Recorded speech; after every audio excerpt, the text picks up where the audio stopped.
Continuamos con nuestras ponencias. Nos acompaña el doctor Carlos Alberto Carrasco Rueda. Él transmitirá en línea desde su consultorio con el tema actualidades de COVID-19 en estomatología. El doctor Carlos Alberto Carrasco es egresado de la Universidad Justo Sierra, egresado de la especialidad en cirugía oral y maxilofacial en el Hospital de Especialidades Centro Médico La Raza.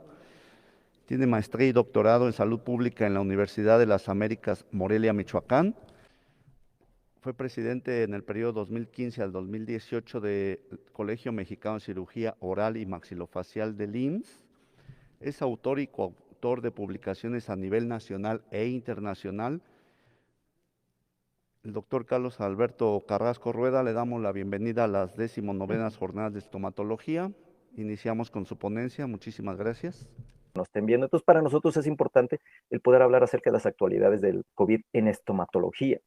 ¿Y esto por qué lo platicamos? Porque finalmente muchas veces en los hospitales y en muchos lugares creen que la odontología no tiene una repercusión directa sobre la calidad de vida de las personas, por ejemplo. No únicamente en la calidad de vida de las personas, incluso la Organización Panamericana de la Salud y la Organización Mundial de la Salud comenta que aproximadamente 9 de cada 10 personas tienen riesgo o padecen algún tipo de enfermedad bucal. Puede ser caries, enfermedad periodontal, puede ser cáncer, puede ser labio paladar hendido, puede ser prognatismo, ausencias dentarias, y desafortunadamente no se le ha dado la importancia, o creo que a nivel médico muchas veces no se le da la importancia que tiene la estomatología. Y eso creo que es porque consideran que los problemas o los padecimientos que tiene la estomatología no ponen en riesgo la vida de los pacientes. Hace poco estaba platicando con un doctor de urgencia y me dice, pues la verdad es que yo creo que sí tiene mucha importancia. Tú pregúntale a cualquier persona, independientemente de la especialidad que tenga, si le ha dolido una muela. Y si le ha dolido una muela o le han hecho una extracción, en verdad esas personas valoran mucho del tratamiento que nosotros hacemos. Entonces creo que tiene mucha importancia en lo que nosotros realizamos y es nuestro deber el poder extender o hacer conocer a las personas qué es lo que nosotros hacemos en el día a día. Finalmente, en la actualidad ha habido una modificación importantísima de cómo se trabaja actualmente. En mayo se van a cumplir 2 años en donde fuimos a la presentación de este libro que presenta Andrés Oppenheimer, el libro se llama Sálvese quien pueda. Y en ese libro el señor Andrés Oppenheimer comentaba que aproximadamente en unos 15, 20 años, aproximadamente el 25, entre el 40% de los trabajos actuales se van a perder. O sea, por ejemplo, los que cobran el dinero o los tickets en los estacionamientos, ya no va a haber personas ahí. De hecho, en muchos lugares ya no hay personas que cobran el estacionamiento. Ya tienes tu maquinita en donde tú pagas y etcétera, etcétera. Y esto definitivamente se aceleró definitivamente a partir de esta pandemia. Ya actualmente, por ejemplo, yo nunca hubiera pensado a mi mamá a lo mejor un mensaje en WhatsApp, en donde todavía le cuesta mucho trabajo, todavía está aprendiendo, pero pues ya es una necesidad. Ya actualmente ya es poco común que nosotros hagamos a lo mejor algún trámite bancario, excepcionalmente, o sea, todo lo hacemos en línea y todo esto ha mejorado mucho. Por ejemplo, ya hay algunas aplicaciones dermatológicas en donde tú puedes tomar una fotografía de tu lesión dermatológica y esta aplicación te puede decir qué enfermedad pudieras tener. Ya actualmente nos podemos comunicar en odontología de una manera muy sencilla. Actualmente, el día de ayer, por ejemplo, hablé con un doctor de Los Cabos que necesitaba que me mandara una tomografía y un escaneo de un paciente, me lo manda por correo, yo puedo imprimir aquí en la Ciudad de México ese escaneo que se hizo con una impresora 3D. Entonces, la verdad es que sí ha mejorado mucho y ha cambiado mucho la forma en cómo nosotros atendemos. Y obviamente esto a veces tiene muchos temores. Así sucedió en la Revolución Industrial a finales de 1700, 1800. Pues obviamente la gente pensaba que los trabajos se iban a perder completamente. Afortunadamente se generaron nuevos empleos, diferente forma de trabajar. Actualmente, por ejemplo, ya hay cirugía robótica con el Da Vinci, ya no necesariamente tienes que estar ahí con el paciente, tú puedes estar operando en otro país incluso, tú puedes conectar vía remota y puedes estar operando con el Da Vinci. O, por ejemplo, ya las entregas de Amazon, ¿no? Ya las entregas de Amazon ya en China, por ejemplo, ya se pueden hacer con drones o se pueden hacer con otro tipo de, de, este, de tecnología. Entonces, nos tenemos que adaptar a esta nueva normalidad. Recuerden lo que se comentaba, que las especies que perduran durante el tiempo no son las más fuertes, sino aquellas que se adaptan a la nueva normalidad. Entonces, tenemos que aprender a vivir a esta nueva normalidad. Y dentro de esta nueva normalidad, lo único malo en algunas ocasiones es que, por ejemplo, actualmente tenemos algo que se llama infodemia. Es decir, ya todos tenemos la información al instante, al momento. Por ejemplo, podemos estar en una clase y si preguntamos a algún alumno y algo no sabe, de inmediato lo empieza a googlear. Y entonces esto te da una falsa percepción de inteligencia, eso te da una falsa percepción de que lo conoces a lo mejor todo. Y hace algunos años los psicólogos, desde 1999, los psicólogos Dunning-Kruger desarrollaron este efecto Dunning-Kruger. Este efecto Dunning-Kruger hablaba acerca de la metacognición, que es la capacidad de ser conscientes de nuestro conocimiento. Y ellos vieron que es un sesgo cognitivo según el cual los individuos con escasa habilidad o conocimientos sufren de un sentimiento de superioridad. ¿Esto qué quiere decir? Que a lo mejor tú viste un meme o una publicación en donde decía que la enfermedad periodontal te podía agravar el COVID y solamente lo leíste en un solo artículo o en un periódico o en una revista y al momento tú ya tienes una sensación de que eres muy inteligente y empiezas a difundir esta información. Entonces se generan muchas fake news, muchas falsas informaciones porque probablemente no sabemos identificar la ciencia o la tecnología o cuál es lo real y cuál es lo no real. Y es por eso que existe una pirámide de la evidencia para poder nosotros determinar qué estudios son de manera correcta y qué estudios no están elaborados de una manera correcta. Y dentro de esto, la base de la pirámide de la evidencia está la opinión de un experto. Es decir, por ejemplo, si yo en este momento les digo, esto es como se debe realizar, esa es la base de la evidencia. Porque probablemente puedo tener algún sesgo, puedo tener algunas preferencias, puedo tener, a lo mejor no tengo algunos instrumentos o a lo mejor solamente es porque a mí me gusta utilizar esto, y entonces la opinión del experto es la base de la pirámide de la evidencia. En la parte más alta están las revisiones sistemáticas y los metaanálisis. ¿Esto qué quiere decir? Que una revisión sistemática y un metaanálisis a una pregunta, por ejemplo, al uso de cementos para cementar un cerómero o para cementar una corona, si yo tengo una pregunta, ¿cuál es el mejor cemento? Entonces yo lo que hago es no busco un artículo, busco una revisión sistemática y un metaanálisis en donde junten toda la información de todos los artículos que hablen acerca de los cementos, y entonces estas personas que hacen los metaanálisis, las revisiones sistemáticas, empiezan a descartar cuáles son los estudios que no están bien metodológicamente, que no están bien realizados, y únicamente se quedan con los estudios que están metodológicamente bien realizados, y entonces tienes la posibilidad de poder hacer o contestar esta respuesta. La gran ventaja de esto, o la gran desventaja, es que hay tanta información que al día se publican aproximadamente 11 o 15 metaanálisis. Y a veces la respuesta no se contesta de manera correcta, es decir, muchas veces se dice, bueno, pues tenemos que seguir investigando, tenemos que seguir viendo. Y es por eso que ya hay otras investigaciones como es el método Umbrella, que es las revisiones de las revisiones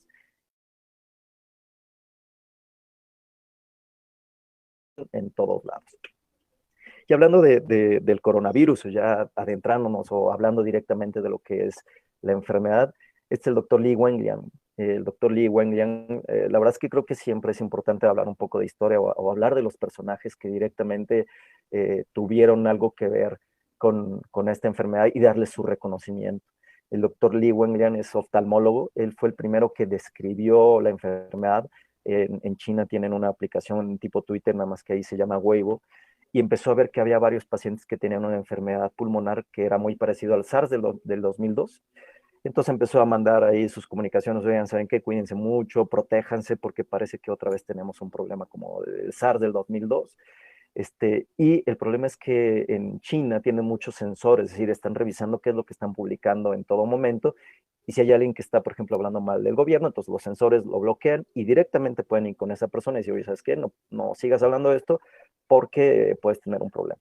El doctor Li Wenliang, las autoridades fueron y lo buscaron, le pidieron que por favor bajara esa información, que estaba mal informando a las personas. Y esta carta que ven aquí al lado es una carta de amonestación en donde él tenía que firmar y decir que pues él estaba mal informando a las personas. Desafortunadamente el 7 de febrero el doctor Li Wenliang, que era muy joven, aproximadamente 36 años, oftalmólogo con 2 hijos, fallece porque atendió a una paciente que tenía un glaucoma infectada. Entonces creo que hay que darle el justo reconocimiento a las personas que, que hablan o que nos ayudan para poder conocer esta enfermedad. Pues hablando directamente de lo coronavirus, ¿qué es el coronavirus? En realidad el coronavirus no es algo nuevo. Nosotros al principio escuchábamos, ay, es que nos están engañando. Y si ustedes ven los aerosoles, muchas veces dicen también el Lysol dice en contra del coronavirus. Bueno, el coronavirus no es algo nuevo, es algo que se conoce desde hace más de 50 años. Y estos coronavirus pertenecen a la familia del orden de los nidovirales. Y se llaman nidovirales porque forman como un nido al momento que entran dentro de la célula en el citoplasma, hacen como nidos. Y a partir de ahí o de esos lugares es que se empiezan a replicar, se empiezan a duplicar, hacen exocitosis y empiezan a infectar a diferentes células. Dentro de estas coronavirus hay diferentes tipos, como son los géneros alfa, beta, gamma y delta. Los que son más comunes o antes de estos años son los que no son agresivos son los alfa coronavirus. Y estos alfa coronavirus están el bat coronavirus, el porcino, el felino. Y estos generalmente ocasionaban infecciones leves, como diarreas, gripas, algunas enfermedades no tan graves. Pero los beta coronavirus, como es el SARS-CoV-1, en el 2002, que sí tuvo un alto índice de letalidad, igual el SARS, bueno, ahora el SARS-CoV-2 y el MERS coronavirus en el año 2012, esas enfermedades, bueno, esos virus sí ocasionan una enfermedad grave como la que se encuentra actualmente. Ahora, hay que hablar un poquito acerca del enemigo al que nos estamos enfrentando. Los coronavirus en realidad tienen una medida aproximadamente de 500 nanómetros. Si nosotros vemos esta regla tenemos 1 milímetro, cada milímetro se va a dividir en 1000 micras y cada micra se va a dividir en 1000 nanómetros. Aproximadamente entonces el coronavirus mide aproximadamente 500 nanómetros. Y si nosotros vemos aquí del lado derecho en esta imagen vemos un coronavirus que mide aproximadamente 400 o 500 nanómetros. Este no es un tamaño muy pequeño comparado con otros virus, es de tamaño medio, de un peso moderado, lo cual hace que se pueda propagar al momento que nosotros estamos hablando hacia otros lugares. Si lo comparamos con, por ejemplo, con el virus del VIH, que mide aproximadamente 100 nanómetros, con el virus de la gripa 100 nanómetros, con un fagocito que mide 500 nanómetros.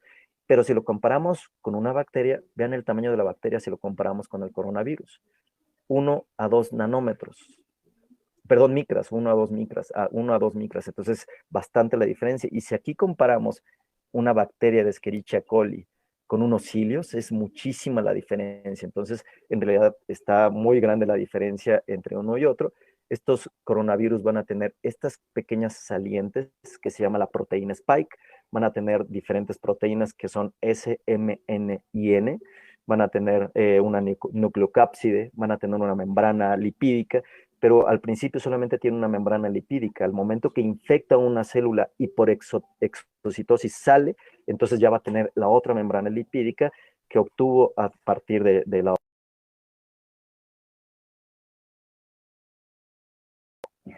En realidad nosotros, o al principio escuchábamos muchas personas que decían, es que cómo puede ser posible que coman murciélago, qué barbaridad, o algo así.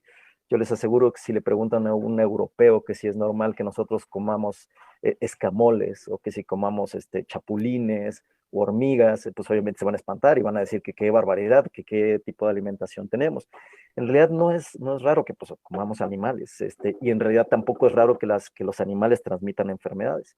Aquí en México tenemos el virus del dengue, chikungunya, el Zika. Y por ejemplo, el SIDA se cree que bueno, no se cree, se transmitió aparentemente a través de un simio, antes se llamaba VIS, virus de inmunodeficiencia de simios.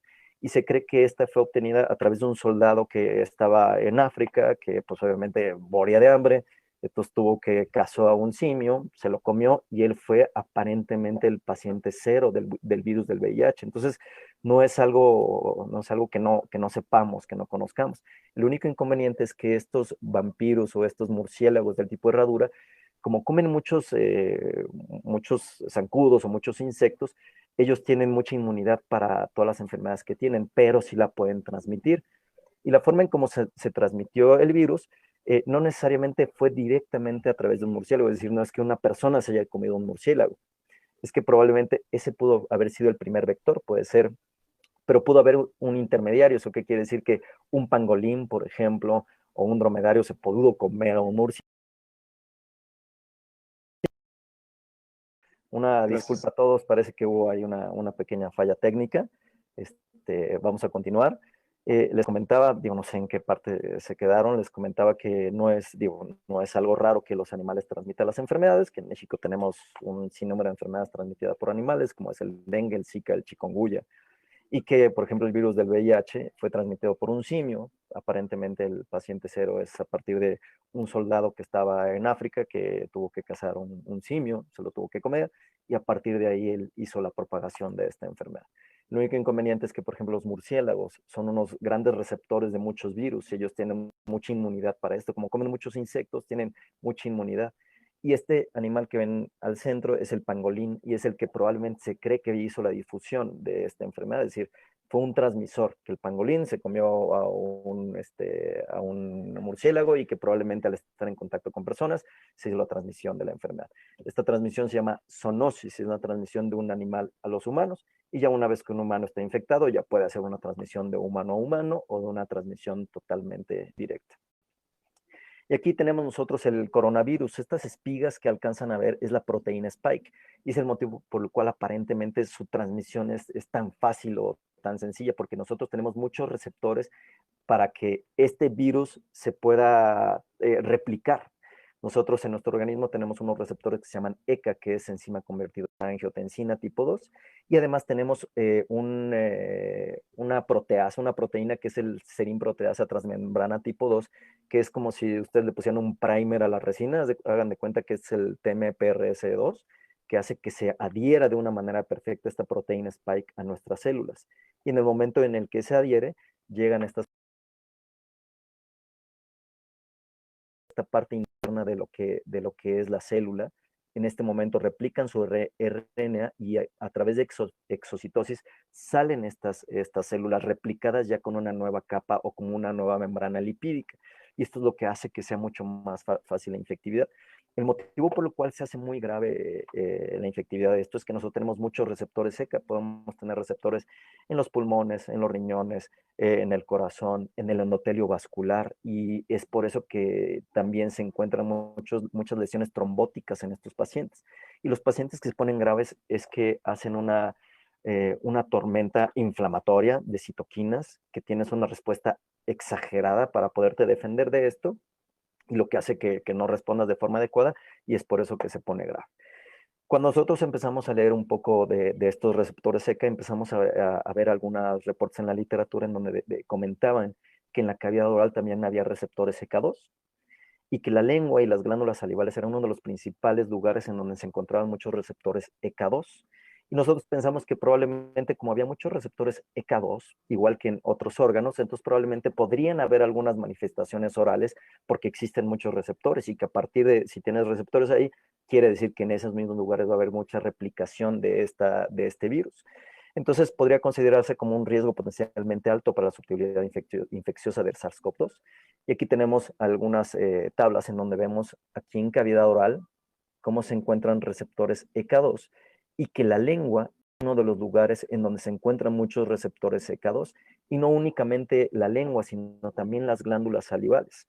Aquí tenemos otra muestra, otra gráfica, en donde vemos que en las glándulas salivales también se encuentran muchos receptores ECAs, muchos receptores ECA2, pero todos estos demás órganos también encuentran receptores ECA2, y también tienen neurotropismo. ¿Eso qué quiere decir? Que el virus también tiene afinidad por las células nerviosas, y es por eso que tienen una gran diversidad de manifestaciones. Al principio se pensaba que únicamente probablemente podrían tener manifestaciones de, no, pues nada más tiene tos, fiebre, y seguro tiene un problema pulmonar, pero ya actualmente se ha visto que tiene una infinidad cantidad de manifestaciones, incluidos la piel, incluidos. ¿Y qué es lo que pasa o qué es lo que nos preocupa? Que como las glándulas salivales y la lengua también se encuentran o tienen estos receptores ECA2, y también hay virus, entonces, ¿cómo es que la saliva puede ser un método de contagio? Y esto es porque hay un traspaso de secreciones bidireccionales. Es decir, tú tienes muchas secreciones en tus pulmones, en tu faringe, y obviamente en la saliva, y ahí vas a tener mucha carga viral de estos virus si es que estás infectado. No únicamente a través de la saliva, sino que también en tu líquido crevicular, que se encuentra en la encía, también puedes tener esta carga viral, Y por ejemplo, si das un beso y pues obviamente hay una comunicación ahí de saliva, pues obviamente vas a contagiar. Y también las glándulas salivales es un reservorio o un receptor adecuado de este virus. Entonces, son los métodos en los cuales la saliva puede ser un método de contagio. No únicamente a través de la saliva, sino a través del contacto con cualquier tipo de membrana o con cualquier tipo de mucosa. En este estudio que se realizó en el 2015, quisieron ver qué tan frecuente unos estudiantes de medicina se tocaban la cara, la boca o algunas mucosas. Y en promedio por hora, los estudiantes se tocaban 23 veces la cara. 44% involucró el contacto con una membrana mucosa, 36% involucró la boca, 31% involucraron la nariz, 27% los ojos y 6% fue una combinación de estas regiones. ¿Y esto qué quiere decir? Que tenemos que ser un poco más conscientes de lo que estamos realizando. Es decir, si nosotros pagamos, nos dan dinero o tocamos alguna superficie, tenemos que ser un poquito más conscientes de no estar tocando nuestra cara, nuestros ojos, nuestra boca, porque podemos estarnos transmitiendo alguna enfermedad. Entonces, creo que sí es muy importante eso y aprendiendo. Y esto lo comento porque es como cuando los pacientes les dicen, oye, sabes que seguro tienes bruxismo por el desgaste que tienes. Y ellos te dicen, no, yo para nada, yo nunca jamás en la vida he rechinado, nunca nadie me ha dicho que rechina y le ves los dientes y totalmente desgastados, hasta que le dices, ¿sabes qué? Bueno, te invito a que trates de ser un poquito consciente y que te cheques si es que estás apretando. Igual sucede, después de que vemos eso nos damos cuenta, híjole, ya me tallé los ojos, ya me puse la mano en la boca, ya me puse la mano en la nariz, entonces tratar de ser un poquito más consciente de esto y tratar de evitarlo o lavarnos las manos continuamente. Como les comentaba, las manifestaciones clínicas, esta es una publicación de China, aproximadamente en el mes de mayo, y vean la diferencia. Al principio, en estas publicaciones chinas, las manifestaciones que presentaban generalmente era fiebre, tos, 77%, pero mialgia es muy bajo, cefalea muy bajo. Actualmente han cambiado completamente las manifestaciones de sus pacientes, o a lo mejor no es que hayan cambiado, sino que hay mucho más información con respecto a este tipo de manifestaciones y lo vamos a ver un poquito. No, di una plática acerca del coronavirus, que fue en el mes de abril, me parece, abril-mayo. Esta fue una de las principales publicaciones que encontré de las manifestaciones orales en pacientes con COVID. Y el único inconveniente es que los reportes que hacían, la verdad es que eran muy pocos, no había muy poco sustento acerca de las manifestaciones orales que podían tener los pacientes. Y en esta publicación eran 3 casos pacientes que habían tenido algún tipo de manifestaciones orales. Lo que más llamaba la atención es que de esos 3 casos, 2 únicamente eran sospechosos y uno confirmado. De esos dos sospechosos, uno al final sí se confirmó y presentaban úlceras en cavidad oral, dolor, gingivitis descamativa, úlceras y ampollas, pero nunca se determinó si en realidad la causa era específicamente asociada al COVID o finalmente los pacientes tenían a lo mejor herpes o a lo mejor citomegalovirus o alguna otra manifestación o algún alimento que tenían. Entonces, pues no estaba muy claro si es que estos pacientes tenían alguna manifestación oral. Más adelante, una nueva publicación, aproximadamente en el mes de junio, ellos empezaron a publicar acerca de 107 pacientes de manifestaciones orales, en donde empezaron a describir que la mayoría de los pacientes tenían algún tipo de alteración en el gusto. 47% de los pacientes que eran positivos a COVID tenían alguna alteración en el gusto, que no percibían el gusto o que tenían alguna alteración en el gusto, o boca seca en el 46% de los pacientes. Más adelante, el doctor Ciro Dantas, junto con el doctor Mosqueda Taylor, que debe tener unos 3 meses que hicieron esta publicación, se presentaban estas lesiones. El doctor Ciro Dantas, que es patólogo en Brasil, tuvo la oportunidad de tomar unas biopsias y en estas biopsias describieron que había un infiltrado, un moderado infiltrado linfocitario, trombosis microvascular y descartaban completamente la presencia de algún otro tipo de lesión como virus herpes o cualquier otro virus. Entonces ellos encontraron además la proteína Spike en esta biopsia y entonces creo que es el primer caso reportado en donde confirmaban que tenía el virus o el coronavirus dentro de una lesión de una úlcera. Pero aquí nuestra pregunta o nuestra duda es, No sabemos si a este mismo paciente, aunque no tuviera una úlcera, si nosotros le tomamos una biopsia, probablemente saldría positivo para la presencia del virus. Finalmente, todavía hay muchas preguntas que nosotros nos estamos haciendo. Nos pusimos en contacto con el doctor Ciro Dantas y con el doctor Mosqueda para ver si podíamos hacer un trabajo en conjunto, porque nosotros aquí en el instituto estamos haciendo investigación, estamos continuando con la investigación y estamos trabajando para poder hacer una investigación multicéntrica con la Universidad de Brasil, bueno, con el Ciro Dantas, para poder recabar un poco más de información acerca de estos resultados. Que tenemos que hacer son metaanálisis o revisiones sistemáticas para poder responder una pregunta que nosotros tenemos. Entonces, nuestra pregunta era si es que una manifestación oral es una manifestación temprana de la enfermedad. ¿Y eso qué quiere decir? ¿O qué era lo que nosotros estamos o queremos saber? Nuestra pregunta, o mi pregunta al principio era, bueno, si los pacientes tienen una manifestación temprana en cavidad oral, entonces nosotros como médicos de primer contacto podríamos ser el conducto para poder diagnosticar a este paciente de manera sistémica y además no atender a estos pacientes si es que tienen esta manifestación en temprana de la enfermedad. Encontramos esta revisión sistemática. Esta revisión sistemática, como pueden ver, es del año 2021, o sea, es reciente. Ya actualmente, ya si hacemos una o platicamos a lo mejor de alguna publicación de los 70, ya es algo muy viejo, incluso de los 2000 es algo viejísimo, entonces tenemos que estar actualizados.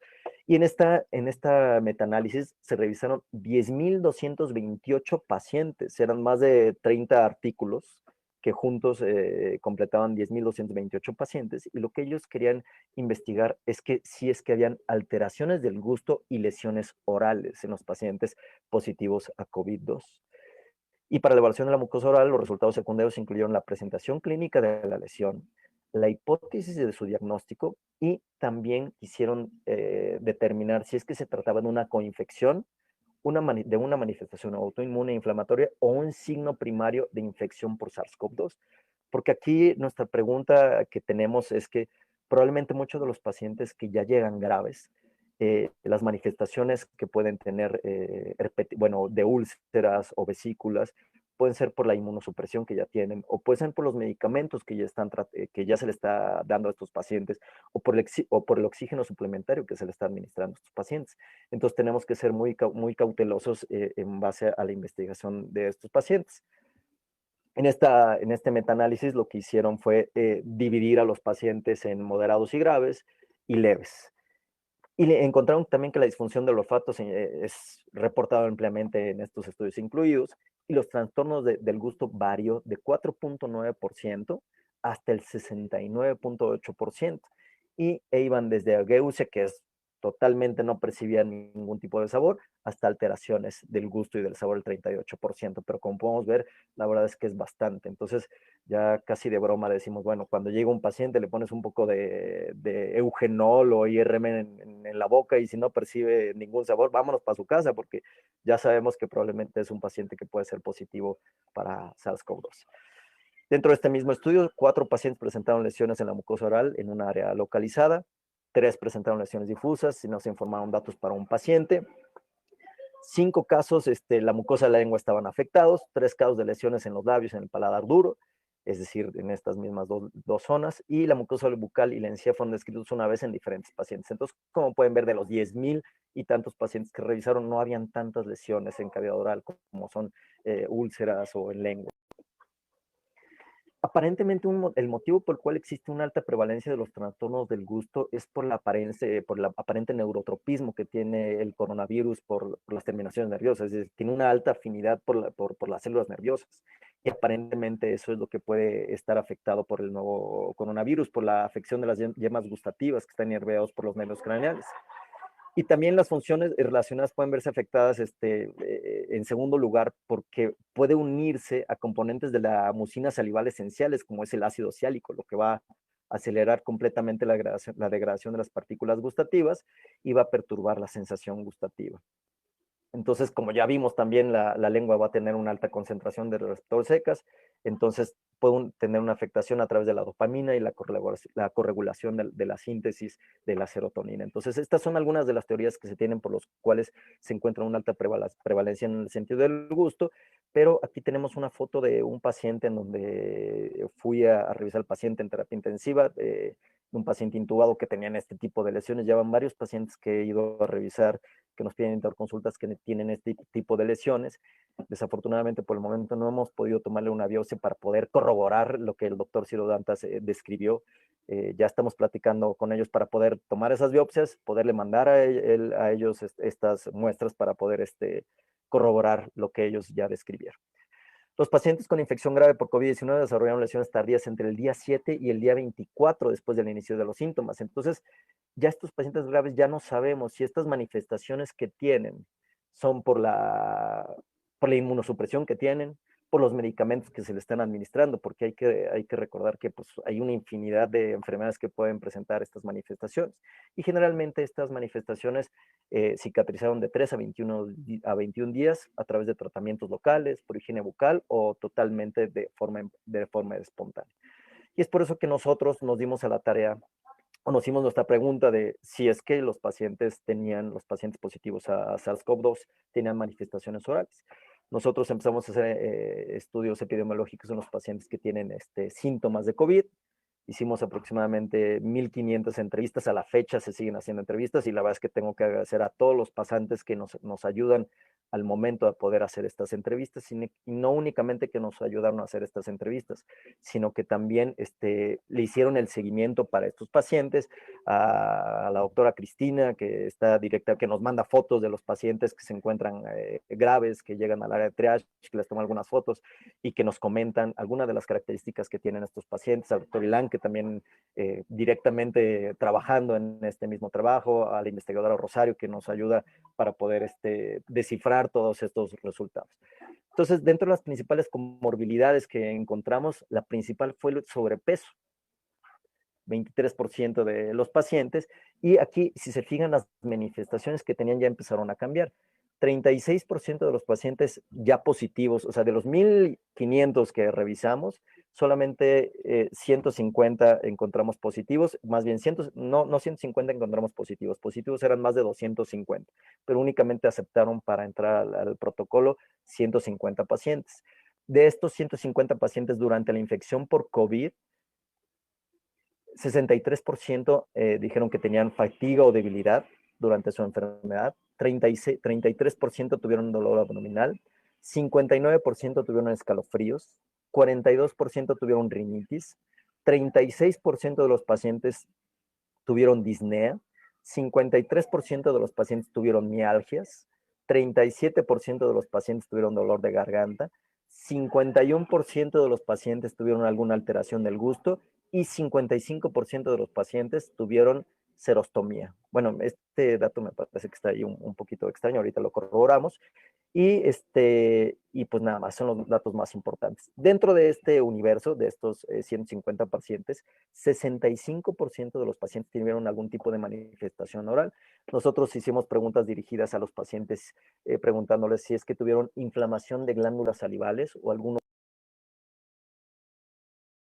boca, si es que tuvieron, además de resequedad de boca, alguna úlcera en cavidad oral, si tuvieron la percepción de que apretaban mucho los dientes o que se modificaba un poco la forma de morder o de abrir y cerrar la boca. Entonces, 65% de los pacientes durante la enfermedad tuvieron alguna manifestación oral, bajando hasta 24% post-COVID. Es decir, después de que los pacientes se recuperaron, después de 30 días, les volvimos a llamar a los pacientes para poder preguntarles para poder hacer las mismas preguntas acerca de resequedad de boca, inflamación y todos los demás síntomas.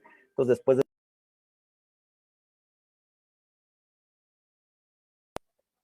durante COVID, 51% de los pacientes tuvieron alteración del gusto, post-COVID, solamente 9.4%. Resequedad de boca, 27% de los pacientes. Y aquí en resequedad de boca, creo que es un punto que tenemos que detenernos un poco porque probablemente la resequedad de boca puede estar asociada a muchos factores. al estrés. El simple hecho que te digan que eres positivo a COVID-19 debe ser un estrés total, porque además el problema es que no sabes cómo te va a ir con la enfermedad. No sabes si afortunadamente va a ser 100% asintomático o tristemente vas a tener la parte grave de la enfermedad. Entonces, por eso es que yo creo o consideramos que la serostomía puede ser un síntoma subjetivo y que probablemente para poder corroborar esto tendríamos que hacer una cielometría para poder saber si es que es directamente por la enfermedad o es un signo totalmente subjetivo. También encontramos que tienen bruxismo y que aquí probablemente está subestimado el bruxismo. Probablemente muchos pacientes, como les comento, en el consultorio dental, cuando llega el paciente le dice, oye, aprietas los dientes, el 90% de los pacientes que tú encuentras que tienen atriciones o desgastes en bordes incisales y les preguntas, ¿rechinan? La verdad es que del 100%, 90 te dicen que no rechinan. Entonces, la verdad es que este es un dato muy subjetivo, porque además no hicimos una exploración armada para estos pacientes. Fue totalmente una entrevista virtual o una entrevista telefónica. Entonces, probablemente este dato esté subestimado. Muerde diferente, 4.7%, dolor al abrir y cerrar la boca, 6%, se traba al abrir y cerrar la boca, 4%, úlceras en la boca, 6%, ganglios inflamados, 17%. Entonces son algunos datos importantes que nos van arrojando. Número de manifestaciones orales durante COVID y post-COVID, 34% ningún tipo de manifestación oral, 29% una manifestación, 19% dos manifestaciones, 10% tres manifestaciones, 6.7% cuatro manifestaciones, 5 manifestaciones 3.4% y 7 manifestaciones 0.7%. Y en el post-COVID generalmente la mayoría de estas iban desapareciendo. La diferencia que existe entre mujeres y hombres, por ejemplo, principalmente para la alteración en el gusto. Es mucho más frecuente que las mujeres tengan una alteración en el gusto que los hombres. 59% durante el COVID de las mujeres tuvieron alguna alteración del gusto comparado con un 36% de los hombres. Y aquí hay un dato que sí hay que detenernos. Obviamente es más el grupo, el género femenino en este estudio que hicimos. Era mucho mayor la cantidad de mujeres que se revisaron. Y los datos que fueron estadísticamente representativos fueron la alteración del gusto, la serostomía y los ganglios inflamados. Perdón. Y estos son algunos de los pacientes graves que hemos visto nosotros. Algo que nos ha llamado la atención o que nos ha dicho directamente la doctora Cristina, que ella se encuentra directamente en el área de triage, que llega a los pacientes cuando todavía no están intubados, es que me ha comentado que le llama mucho la atención que muchos de los pacientes que llegan presentan esta lengua, que es una lengua tipo saburral, y además que en pacientes que probablemente se lavan bien la boca. Cuando nosotros platicamos con el doctor Mosqueda, con el doctor Dantas, nos comentaban que probablemente se encontraba asociado al uso de continuo de oxígeno. Pero la doctora Cristina me dice que hay pacientes que han llegado que ni siquiera han utilizado oxígeno y que presentan esta lengua y que no necesariamente o aparentemente no es por higiene. Ya actualmente se han publicado, se han visto algunas publicaciones que la han definido como una lengua COVID. Estamos nosotros en la investigación para ver cuántos de estos pacientes que llegan tienen esta lengua COVID, probablemente para ver si podemos hacer un exudado de estos pacientes o tomar una muestra de esto para saber qué es lo que causa que tengan esta lengua tan blanca, tan característica, y también pueden tener algunas zonas de papiladas en esta lengua. Y estos otras manifestaciones que hemos visto en pacientes graves, intubados, que son lesiones ulcerosas, lesiones ampollosas o úlceras que presentan estos pacientes, y tenemos nosotros que descartar si es que estas lesiones están directamente asociadas con el COVID o están asociados con los medicamentos que están utilizando o con la inmunosupresión que tienen estos pacientes. Así que, bueno, en esa parte vamos en la investigación y creo que ha habido mucha controversia acerca de la importancia que nosotros tenemos o del riesgo que nosotros tenemos como cirujanos dentistas para poder contraer la infección. Y les presento este video que se hizo, creo que en los años 80, que en realidad es bastante representativo acerca de los aerosoles que se generan en la atención odontológica. Es increíble que anteriormente, pues, si le preguntan a lo mejor a algunos odontólogos que trabajaban a lo mejor en los años 80, pues no era como bastante regular utilizar algunos medios de protección, es decir, si acaso utilizaban guantes, había doctores que ni siquiera utilizaban guantes. Aquí vemos como sin cubrebocas, y este video se llamaba Si la saliva fuera roja. Entonces vean cómo al momento de hacer una simple limpieza, cómo están contaminando absolutamente toda el área que se encuentra alrededor. Y todos estos aerosoles que se generan, que ya se ha visto que estos aerosoles se pueden dispersar desde 2 metros hasta 4 metros, y principalmente si es que está haciendo una limpieza. Y tristemente, pues yo sí veo al repartidor, o sea, no queremos menospreciar ninguna función de ninguna persona, pero es muy difícil hacer un comparativo entre un repartidor, que obviamente yo sí lo veo con amor cuando me va a enviar mi cena y demás, pero no podemos nosotros comparar el riesgo que tiene un repartidor de pizzas con un odontólogo. Aquí estoy yo vistiéndome para poder entrar al área COVID, en donde tengo una pijama quirúrgica. Después de esa pijama quirúrgica me tengo que poner una nueva pijama quirúrgica. Después de esa pijama quirúrgica muchas veces me pongo un overall completo, y después me tengo que poner una bata, junto con una máscara elastomérica, con unos filtros, con un gorro. Entonces no podemos comparar nosotros el riesgo que tiene un repartidor, en donde probablemente no va a estar en contacto de menos de un minuto al momento de entregar la comida o al momento de entregar la pizza, a nosotros que estamos en contacto continuo durante más de 5, 10 minutos, sino no más durante 5, 10 minutos, 30 minutos, una hora puede ser, y además a 15 centímetros de distancia. Entonces es increíble que no se pueda entender estos temas, que no se puedan entender estos detalles, y además que se crea que no hay información de esto. O sea, es de verdad alarmante y penoso, tristemente. Pero bueno, ¿qué consideración nosotros tenemos que tener en el cubículo dental? Obviamente el cubículo dental tiene que estar lo más ventilado posible, con ventanas abiertas si es que es posible. El uso de luz ultravioleta, la verdad es que no está recomendado. Definitivamente los doctores que compran algunas lámparas muy pequeñas de luz ultravioleta te da una falsa seguridad de que estás higienizando tu consultorio, y la verdad es que no está funcionando. Y anteriormente, cuando empezamos a investigar acerca del uso de los ventiladores o del aire acondicionado, pues obviamente totalmente estaba contraindicado utilizar el aire acondicionado. Sin embargo, encontramos un estudio recientemente, hicieron una simulación virtual de una sala de espera y de algunos aerosoles que se generan y del uso del aire acondicionado. Y aquí encontraron una gran ventaja del uso del aire acondicionado, que al momento de que utilizaban el aire acondicionado a toda su potencia, todos estos aerosoles que se generaban no se concentraban en un solo lugar, y que sí los dispersaban probablemente a una mayor área, pero la ventaja es que la concentración viral o de la carga viral que se podría encontrar en esta nube de aerosol se disminuía.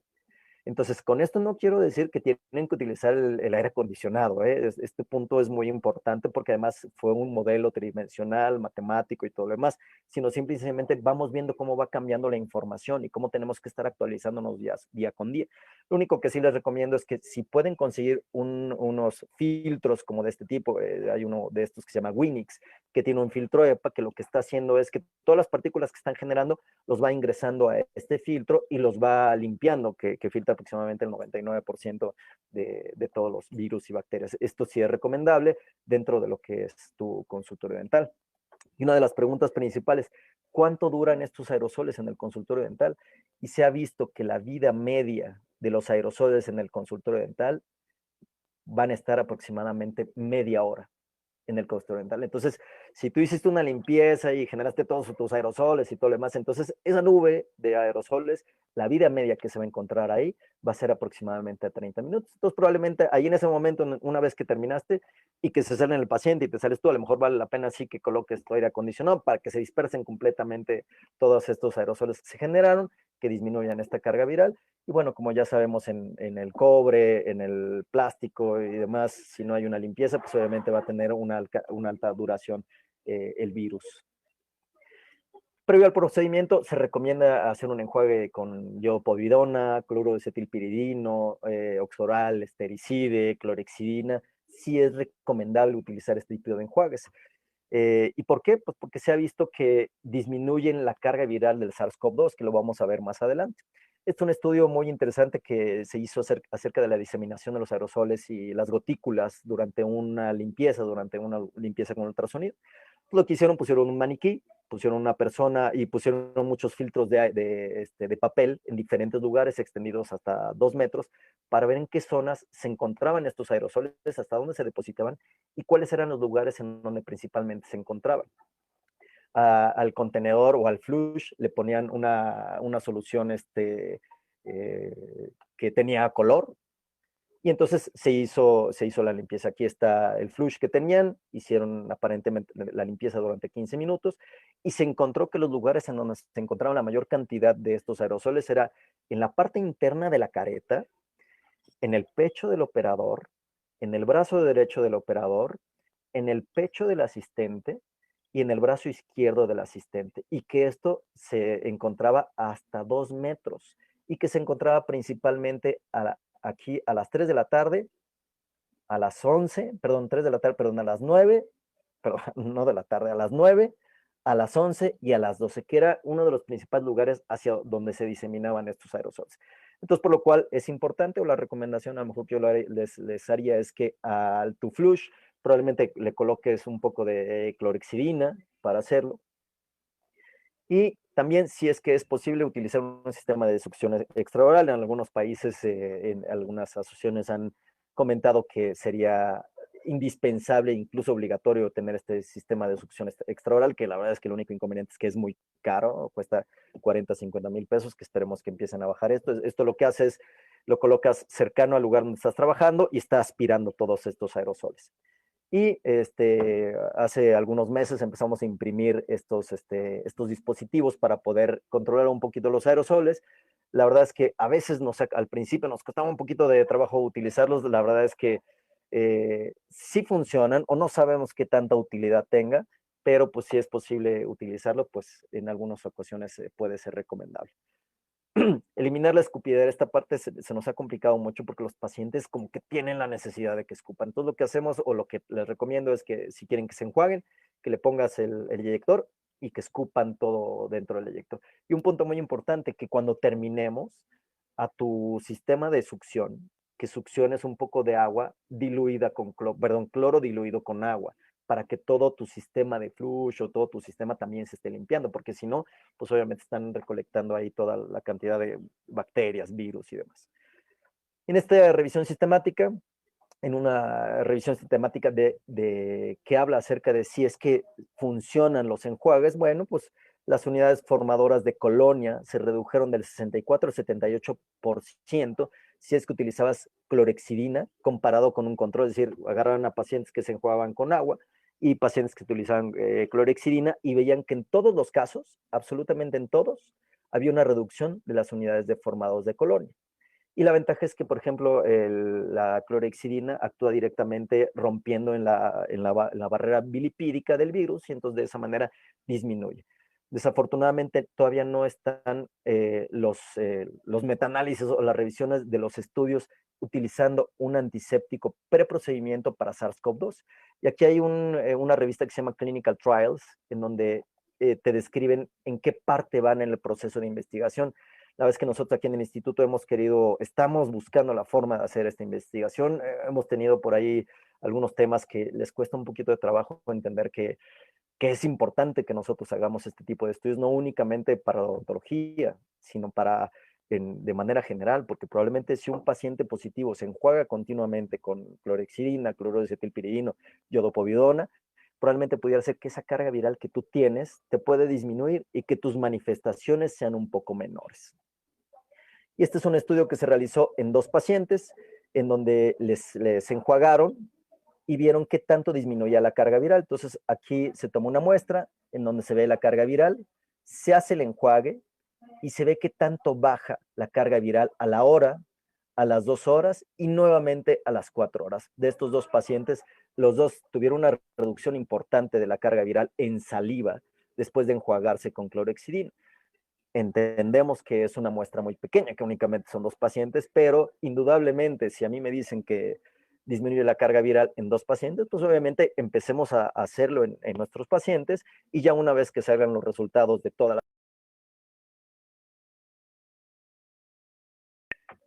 Y entonces, ¿será la cavidad oral relevante en el SARS-CoV-2 en la pandemia? Indudablemente, indudablemente, y se ha visto en muchas enfermedades que hay una asociación directa entre la salud bucal y la salud sistémica.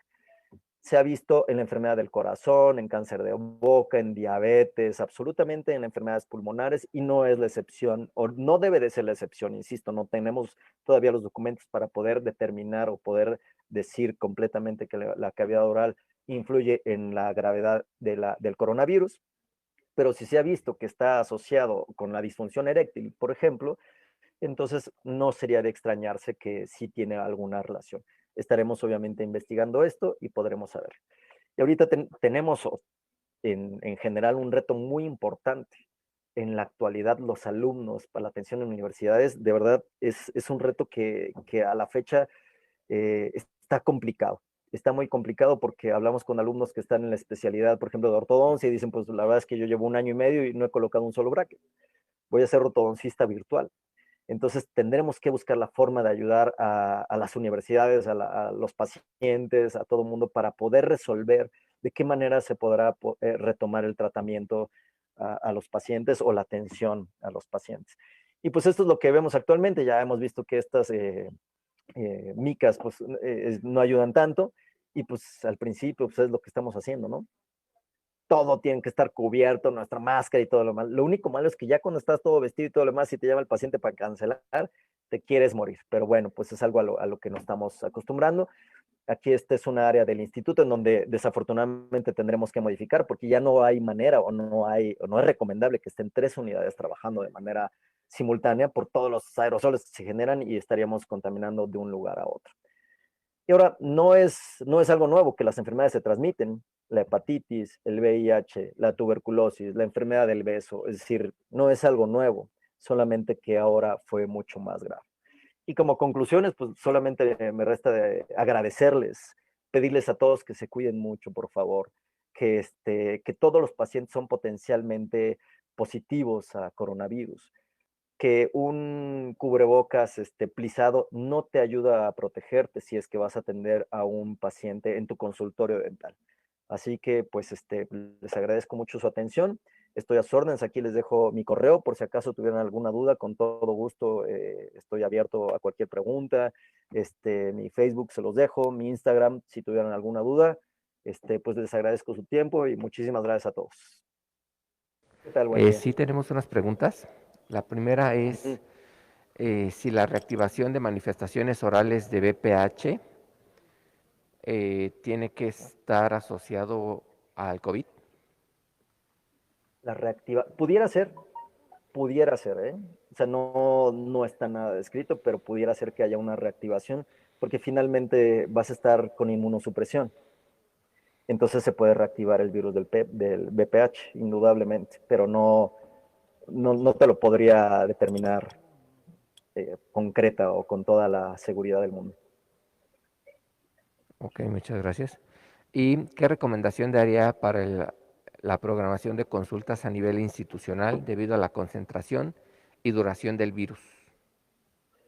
Híjole, la verdad es que es un tema tan complicado y más alguna vez platicando, mi padre fue coordinador de estomatología y me comentaba que la verdad es que la cantidad de pacientes que tenían que ver era excesiva y pues obviamente eso se va a tener que modificar 100%, o sea, no se puede ver el paciente cada media hora porque se tiene que higienizar las superficies, tienes que limpiar, tienes que tener varias piezas de mano, tienes que tener piezas de mano con un sistema antirretorno, tienes que limpiar todo tu sistema flush. Entonces, la verdad es que estamos ahorita trabajando aquí en el instituto acerca de protocolos, que más adelante, si gustan, haremos la publicación de estos protocolos para manejo de estos pacientes, no únicamente institucional, sino de manera privada, pero creo que tiene que ser un consenso.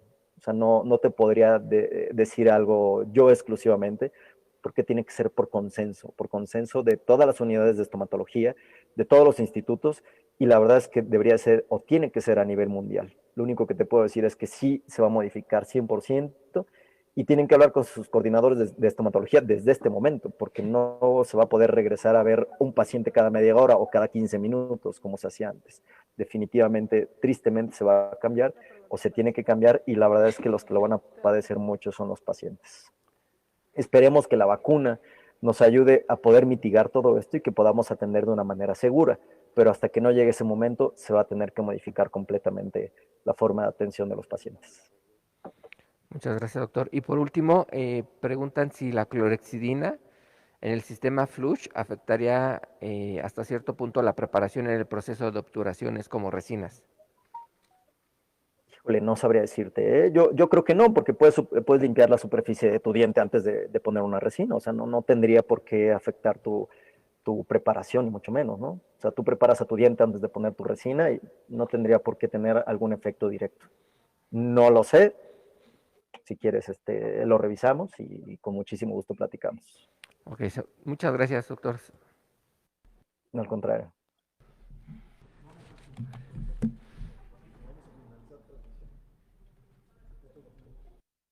Finalizamos transmisión.